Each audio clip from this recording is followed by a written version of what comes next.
शाम का समय है और जंगल में एक भारी खामोशी छाई हुई है। ओकी, वह विशाल और प्राचीन बरगद का पेड़, अपनी पुरानी शाखाओं को धीरे से हिलाता है, जैसे कोई ऋषि ध्यान से जागा हो। उसके चारों ओर जंगल के तमाम जानवर सहमे हुए जमा हैं।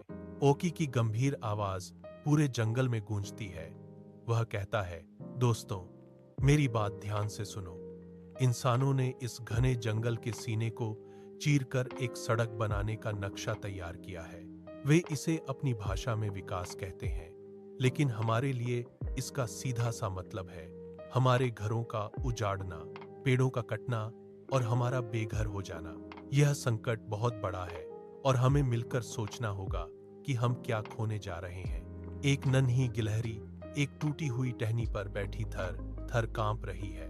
वह भरे गले से कहती है, पिछले हफ्ते जब वे राक्षस जैसी मशीनें आईं, तो उन्होंने मेरा सारा अनाज और मेरा घर तबाह कर दिया। इंसानों का यह शोर कभी नहीं थमता। मेरी दादी जिस पेड़ पर रहती थीं, वहां अब कंक्रीट की पार्किंग बन गई है। तभी बुद्धिमान उल्लू अपनी बड़ी आंखें झपकाते हुए कहता है, इंसानों की भूख कभी नहीं मिटती। वे पहले खेत निगलते हैं, फिर सड़कें बनाते हैं, और अब हमारे घरों की बारी है। नदियां मैली हो चुकी हैं और वे अपनी रफ्तार के नशे में इतने अंधे हो गए हैं कि उन्हें प्रकृति का विनाश दिखाई ही नहीं दे रहा। वे बस दौड़े जा रहे हैं। भालू गुस्से में अपना भारी पंजा जमीन पर पटकता है, जिससे मिट्टी उड़ने लगती है। वह दहाड़ते हुए कहता है, वे कहते हैं यह सड़क तरक्की लाएगी, पर यह केवल बर्बादी का रास्ता है। एक नाजुक तितली सूखे फूल पर बैठकर अपनी व्यथा सुनाती है।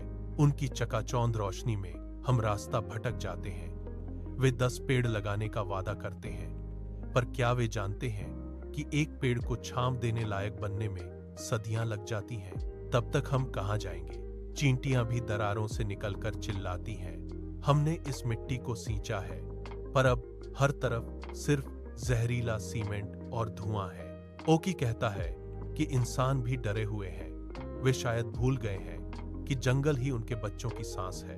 ओकी अपनी योजना बताते हुए सबको शांत करता है। वह कहता है, हमें उनके सामने आना होगा ताकि वे हमें नजरअंदाज न कर सकें। फिर उसकी आवाज और भी भारी और दार्शनिक हो जाती है।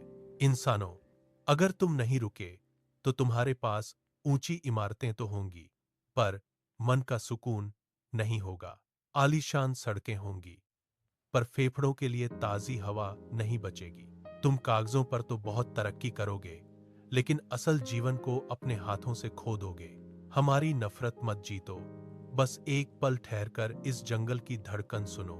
याद रखना, जब तक यह जंगल सुरक्षित है, तभी तक तुम्हारा अस्तित्व है, वरना तुम्हारे बच्चे कल हवा के लिए नहीं, बल्कि सिर्फ धूल और धुएं में सांस लेने के लिए मजबूर होंगे।